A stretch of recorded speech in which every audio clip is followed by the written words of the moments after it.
Good morning. We'll start this conference quickly here.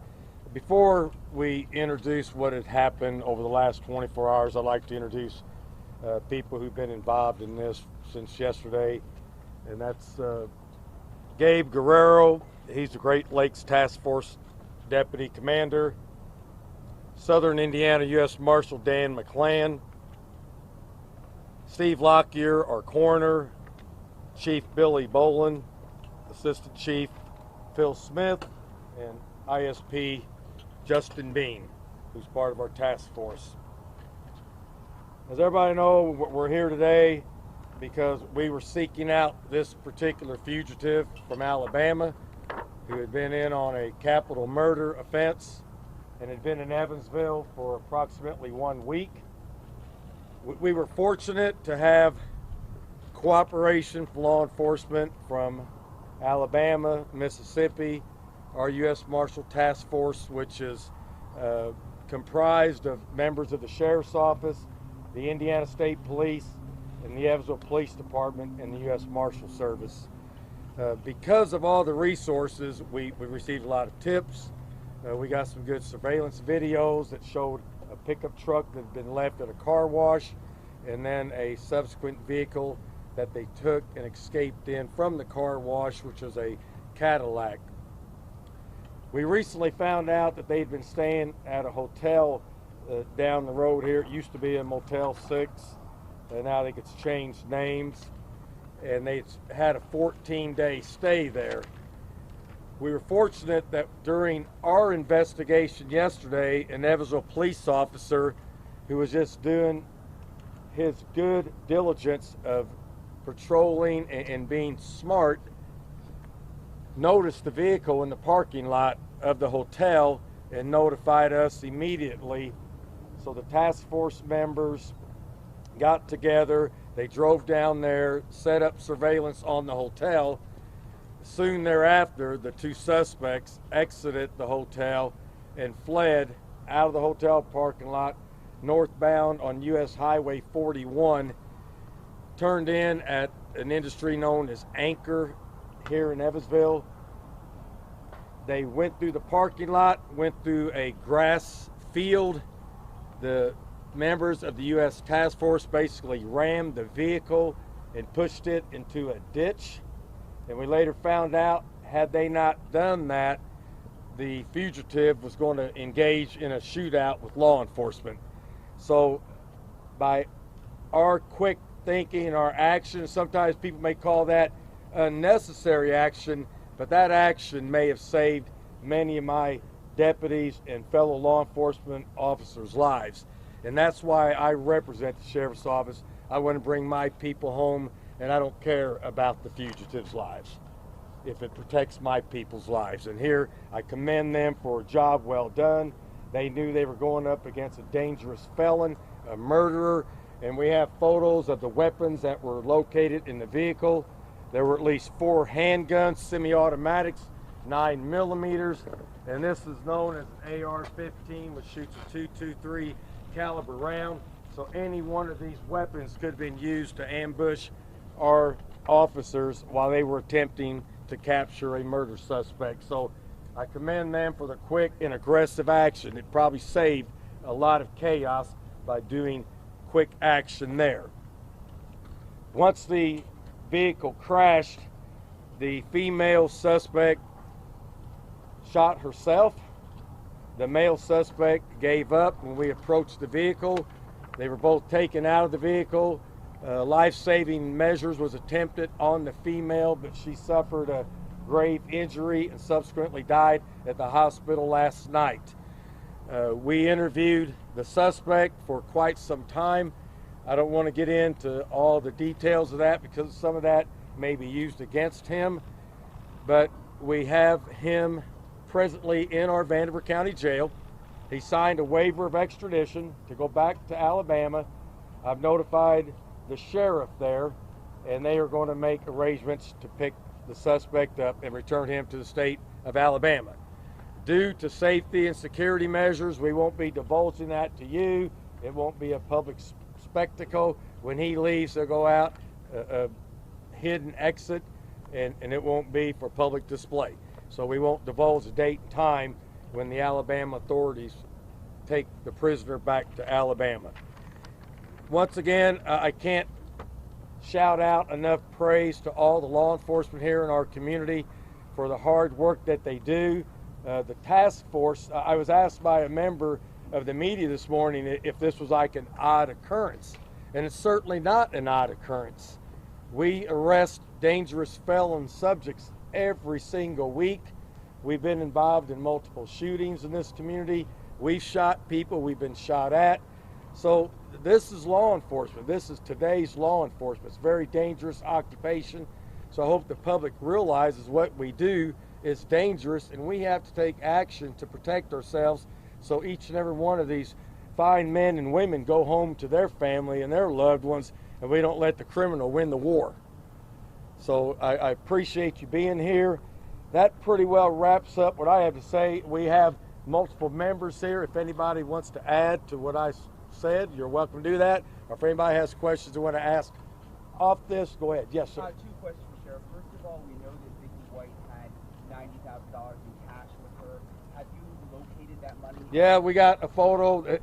They had about $29,000 left over. Here's a picture of the money that was left in the vehicle that we counted last night after we inventoried the vehicles. And my second question, sir, James, the owner of, or the manager of the car wash who first called police about the truck, will he be receiving the $25,000 reward?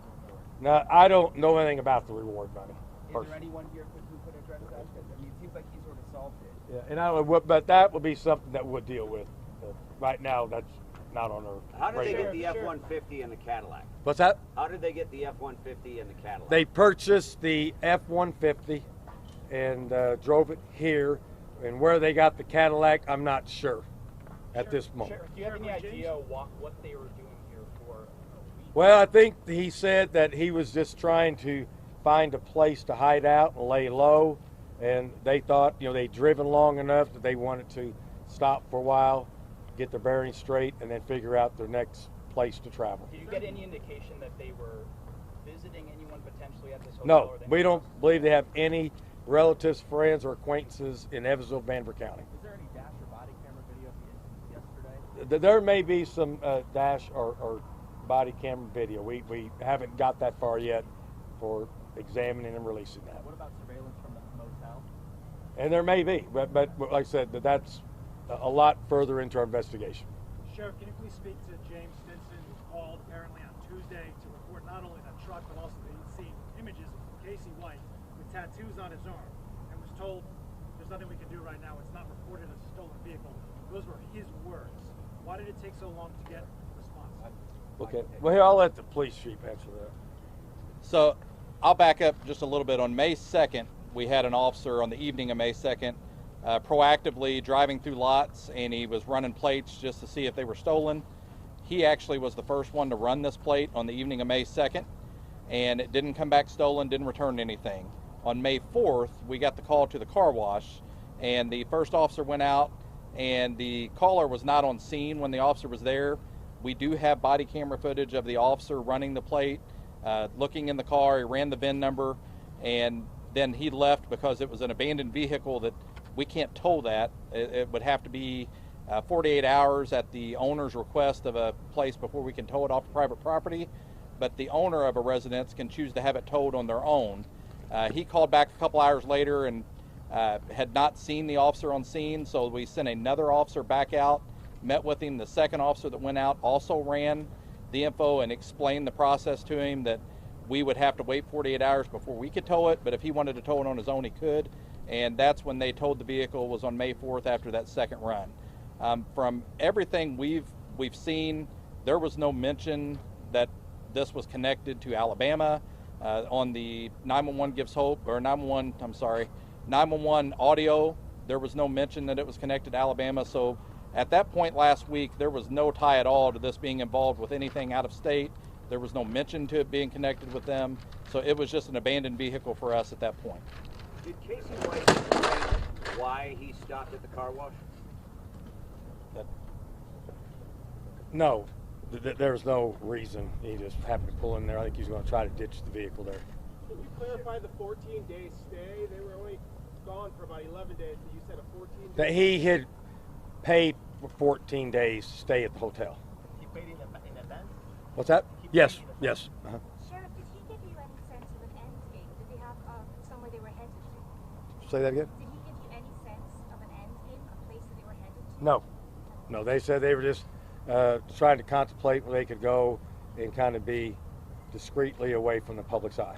Did they have any disguises? Did they have any disguises with them? Wigs. They had multiple wigs. Sheriff, presumably he was in this area since, or they were in this area presumably since May 3rd, almost a week. What other interactions have you been able to trace? If they were here that long, surely there were other businesses or whatever that they would have... Well, to that point, just like yesterday, there's hundreds of tips that come in. Someone claims they've seen the suspects, but we've had people claim they saw them in Richmond, Indiana, and we just go through every single tip. But from my standpoint, we've got the case solved. We've got a person deceased, and we have another person in custody headed back to Alabama. That's my concern. Hey, Sheriff, when we hear that when he was getting pulled out, when he was coming out of the car, he said, "My wife is dead and I didn't do it." Do you know if that's true, and were they married? They were not married. They shared the same last name. And our preliminary investigation, we don't believe he shot her, but once the coroner examines the body through pathology, he can make a determination of that. Sheriff, how do you know that he was aiming Casey White to have some sort of violent confrontation with police? Obviously, you showed that arsenal of weapons that was inside the car. Did he express in your interviews with Casey any desire to do that? Yes. He said that he was probably going to have a shootout at the stake of both of them losing their lives. Sheriff, did they have a plan? Were they trying to get somewhere? Obviously, he wanted to escape. Their plan was pretty faulty. They're criminals. Their plan was faulty, and it failed. Thank God. Say anything about why she shot herself? Well, no. And once again, what was going through her mind, I have no idea. Sheriff, did he express how long that relationship had gone on between the two? And that's under our investigation. We're not going to divulge that right now. Sheriff, did he express any remorse for her death? No. Did you get the sense they were actually doing this together and he was not forcing her in any way? Right. No, he was not forcing her. It was a mutual relationship. Sheriff, can you clarify where she shot herself? Well, we'll let the coroner talk about that after the pathology this afternoon. When is that coroner's report expected? Well, we think this afternoon. Well, we're going to initiate this. Yeah. The autopsy will be conducted this afternoon, and they'll put a report out when they're ready. Hey, Sheriff, if you don't know how they got in the Cadillac, how did you guys know who was going Cadillac? No, we saw the Cadillac in surveillance video at the time they ditched the pickup truck, and then they left in the Cadillac. Is he cooperating? Will he be facing any charges here? We're not going to charge him here. He has much more serious charges in Alabama, and we want to get him down there and let them take care of that. Were any drugs found, Sheriff? We haven't found any drugs of any significance. Sheriff, you run a jail. How do you feel that somebody that works in a jail, or not a jail, but somebody that works in a jail did this? Well, it's certainly an unpleasant thought, and it's kind of shocking that somebody would do that. But remember, they're human beings, that they have their own minds, and for whatever reason, that they've developed some type of relationship, and so it's startling. But, you know, they're humans, make mistakes. Sheriff, how many law enforcement vehicles were damaged? Maybe 3 at most. And that's a small price to pay to stop a murderer.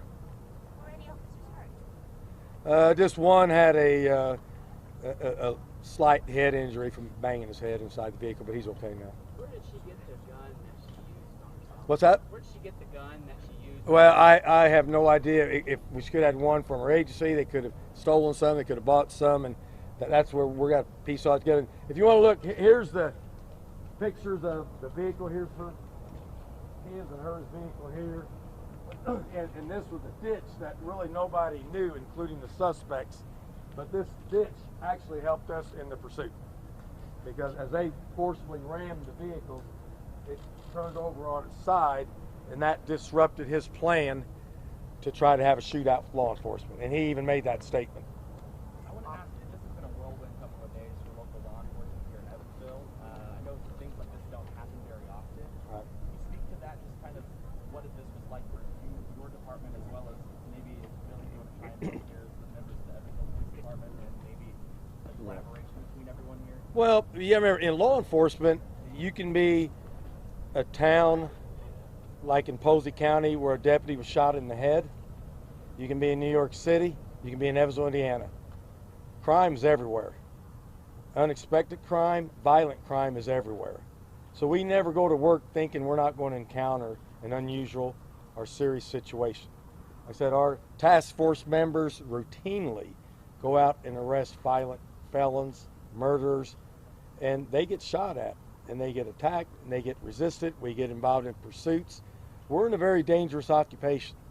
And Evansville, Indiana is a fairly large community. I think people forget that. We're 180,000 people, and we're a hub of a very large demographic area, so we serve a population base of over 350,000 people.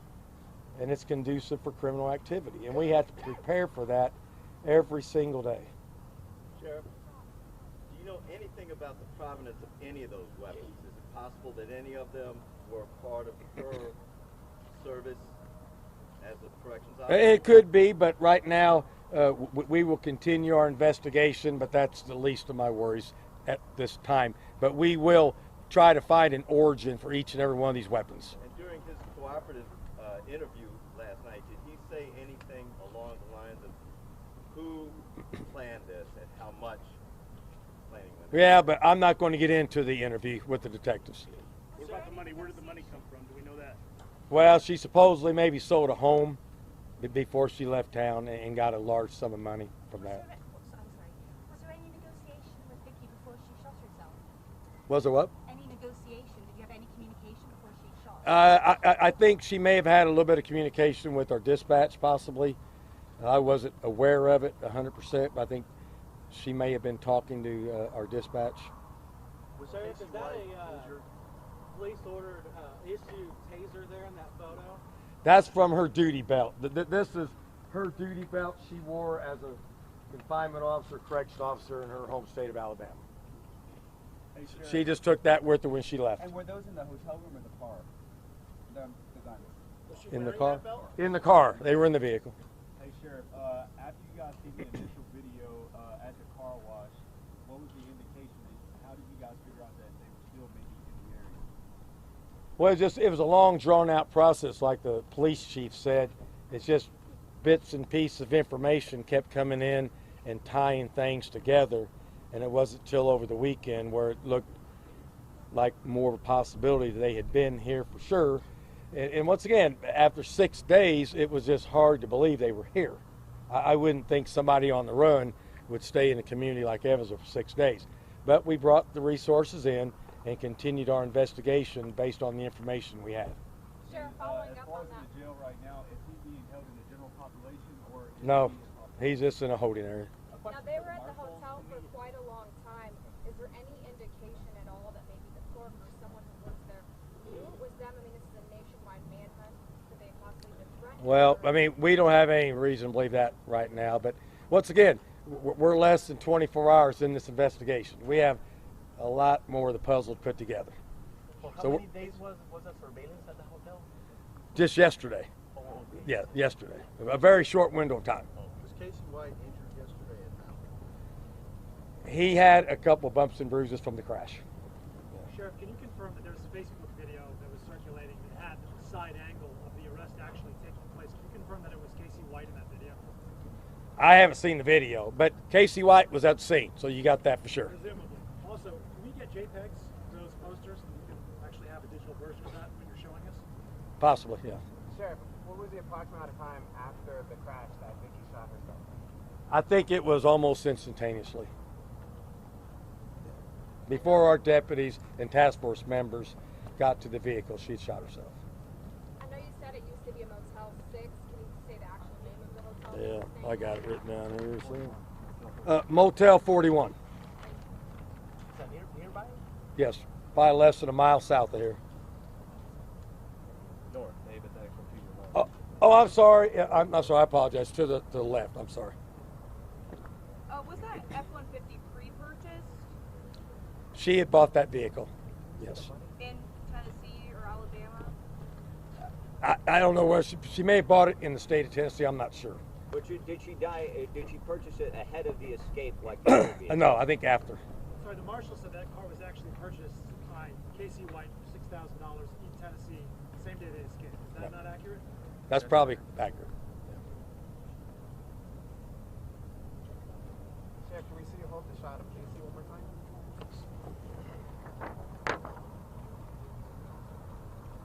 Thank you.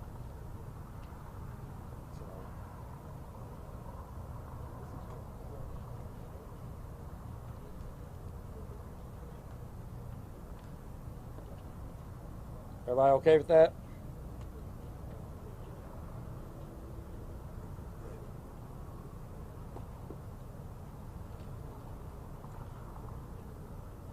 And I know you've asked a lot of questions, and as the sheriff, I think they're good media-related questions, but we're trying to take dangerous people off the street, and so a lot of the where they bought the car and where they did this and that is a minor concern versus us getting them off the street and making our community safe. Now, this investigation will go on maybe for weeks, and we will uncover things in the future that we don't have at this time.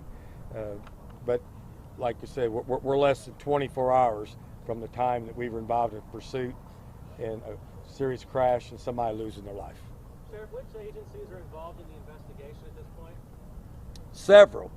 We have the United States Marshal, the Indiana State Police, the Evansville Police Department, the Vanderburg County Sheriff's Office, many members of law enforcement from Alabama, Mississippi, some members of the FBI, and probably agencies in between.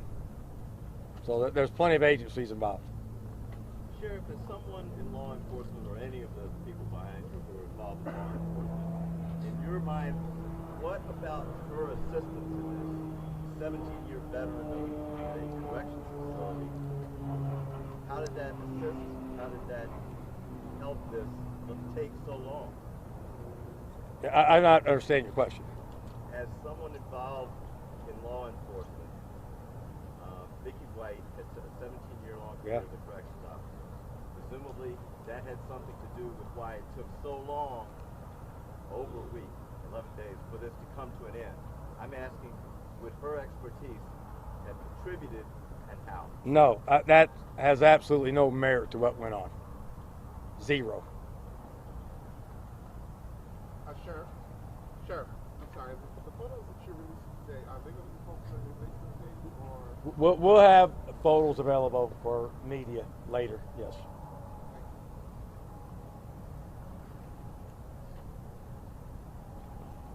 Does anybody else need comment? Anybody have anything you want to say? Or anybody have any questions of the other law enforcement leaders here?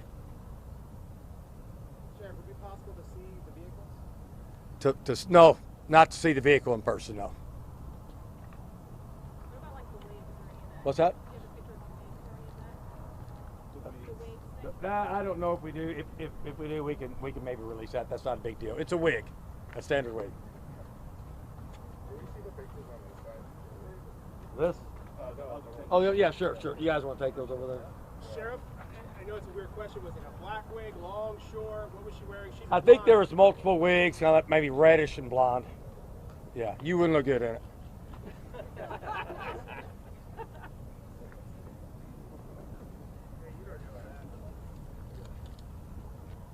Well, we thank you. If anybody needs any other questions from anybody, everybody will be mingling around for a while. And once again, keep in mind, less than 24 hours, there's a lot of questions that won't be answered until we have a much deeper investigation, get all of our notes and material together, and we also have privileged information that we can't share. Thank you very much. Thank you, Sheriff. Thank you, sir. You all right?